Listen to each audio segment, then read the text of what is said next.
नमस्कार, आप news foundation देख रहे हैं। मैं हूं आपके साथ वंदना। बीजेपी के द्वारा आज़ादी के अमृत महोत्सव को लेकर के वीर कुंवर सिंह की जयंती मनाई गई, लेकिन उसके तहत बिहार में राजनीति हो रही है। आपको बता दें कि कई तरह के बयान भी आने शुरू हो गए हैं। इसी क्रम में पहला तो अमित शाह ने जब उस कार्यक्रम को संबोधित कर रहे थे, उस दौरान ये कहे थे कि बिहार में जंगल राज को कोई भूल नहीं सकता है, उसको सभी लोग याद रखेंगे। हमारे साथ बात करने के लिए हैं आम जनता पार्टी राष्ट्रीय के राष्ट्रीय अध्यक्ष विद्यापति चंद्रवंशी।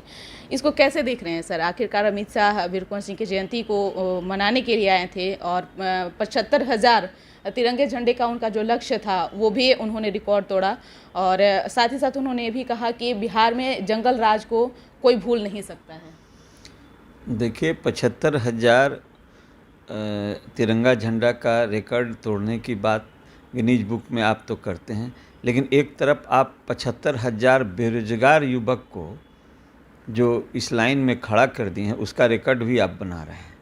ये समझने की ज़रूरत है कि आज 75,000 तिरंगा लेके राष्ट्रवाद के नाम पर बेरोजगार खड़ा है। तो एक तरफ आप ये रिकॉर्ड बना रहे हैं तो एक तरफ आप ये भी रिकॉर्ड बना रहे हैं, बेरोजगारों का भी रिकॉर्ड बना रहे हैं। वो भी रिकॉर्ड गिनीज बुक में जाएगा भारत का कि बेरोजगारों की संख्या भारतवर्ष में सबसे ज़्यादा है। ये भी रिकॉर्ड तो आप ही बना रहे हैं। तो इसलिए बात जो करनी चाहिए वो सरकार बात करती नहीं है। जाति, धर्म, इन सभी बिंदुओं पर जनता को, वोटरों को गुमराह करते हुए जो सरकार आगे बढ़ रही है, और इसका परिणाम तो एक समय ऐसा आएगा कि सरकार के कंट्रोल से बाहर हो जाएगा।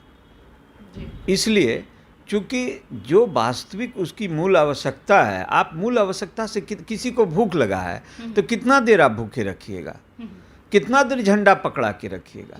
इसलिए समझने का विषय यह है कि हमें उसके हाथ में झंडा देना है या उसे रोजगार देना है। तो आप झंडा दे करके रिकॉर्ड बना रहे हैं तो आप विश्व रिकॉर्ड ये भी बना रहे हैं कि आपके यहाँ कितना बेरोजगार है।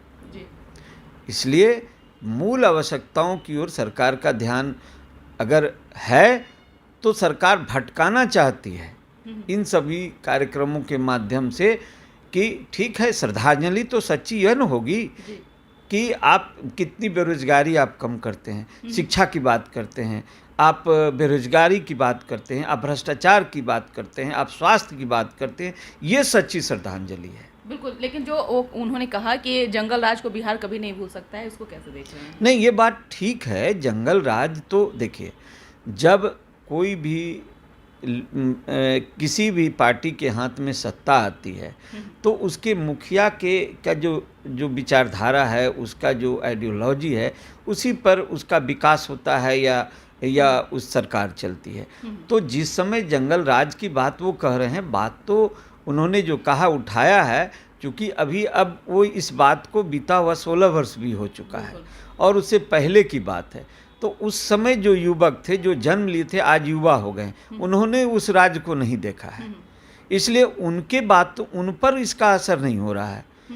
ये बात उनके गार्जियन जानते हैं कि जब बिहार में आरजेडी का जब शासन था तो उस समय जो घटनाएं होती थी ये ऑन रिकॉर्ड है। इसका एक रिकॉर्ड है कि कितना बलात्कार, कितना छीन तोड़ी, कितना लूटमार, कितना अपहरण, ये सब इसका तो रिकॉर्डेड है। उस समय का आप नेट पर जाएंगे तो निकाल लेंगे और अभी का निकाल लेंगे, तो ये सब तो रिकॉर्डेड चीज़ है। लेकिन अभी के नया युवा जो हैं, जो आज जन्म लेकर के आज 18 वर्ष बिताए हैं और आज वोट देने का अधिकार उनको हो गया है, उन्होंने ये नहीं देखा है। इसलिए उन पर ये बात का प्रभाव ज़्यादा हो नहीं रहा है। उनको तो सिर्फ शिक्षा चाहिए, उनको सिर्फ रोजगार चाहिए। इसलिए ये आपकी उन बातों में वो आने नहीं जा रहे हैं। इसलिए इसको समझने की ज़रूरत है भारतीय जनता पार्टी को कि हम कौन से विषय पर बात करें। आप शिक्षा की बात कीजिए, आप रोजगार की बात कीजिए, भ्रष्टाचार की बात कीजिए, स्वास्थ्य की बात कीजिए, वो समझेगा। और ऐसे कह देने से वो वर्ग समझेगा जिन्होंने उस शासन को देखा है। इसलिए इसकी आवश्यकता है युवाओं को पार्टी से जोड़ने के लिए और देश के भविष्य को सुधारने के लिए कि शिक्षा, रोजगार, भ्रष्टाचार, स्वास्थ्य, इन सब विषयों की बात करनी चाहिए। बिल्कुल। एक तरफ ये भी देखा जा रहा है बिहार में कि दावत इफ्तार पार्टी लालू प्रसाद यादव की राबी आवाज़ पे दिया गया, उसमें सीएम नीतीश कुमार शिरकत किए और कई तरह के कयास लगाए जा रहे हैं। कहा यह भी जा रहा है कि बिहार में समीकरण बदल सकता है, कुछ भी। आप इसको कैसे देख रहे हैं? देखिए, लालू जी हमेशा दो बात कहते हैं।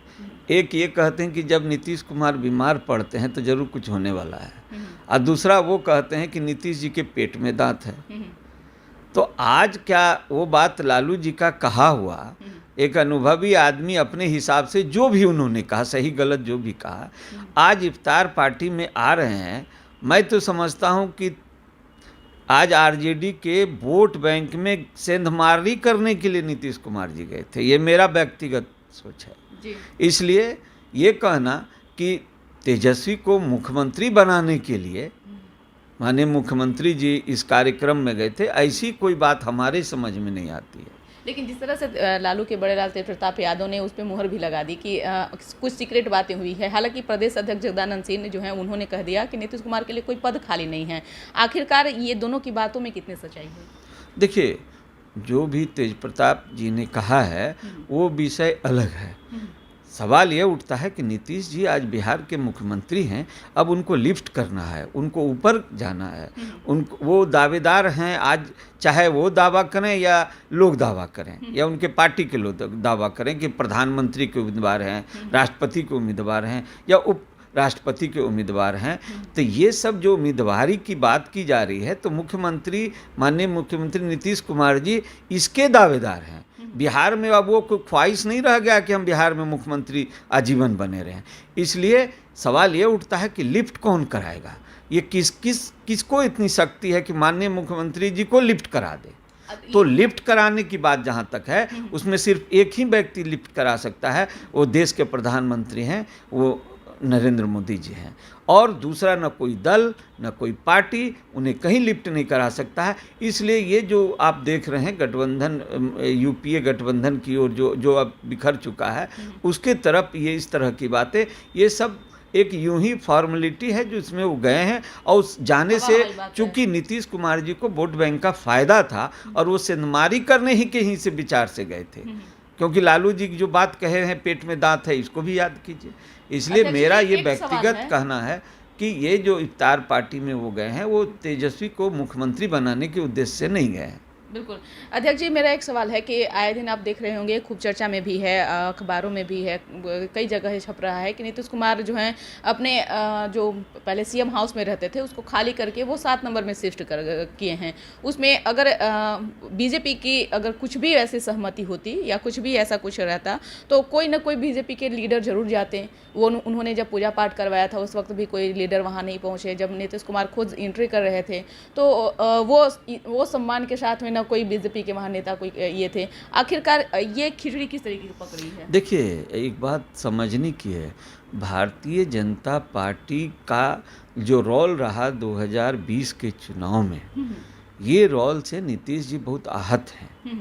और उनका आज जो वो कह दें कि उसमें रोल नहीं है, लेकिन माननीय मुख्यमंत्री जी के पटल पर, मस्तिष्क पटल पर वो बहुत गहरा असर डाला है।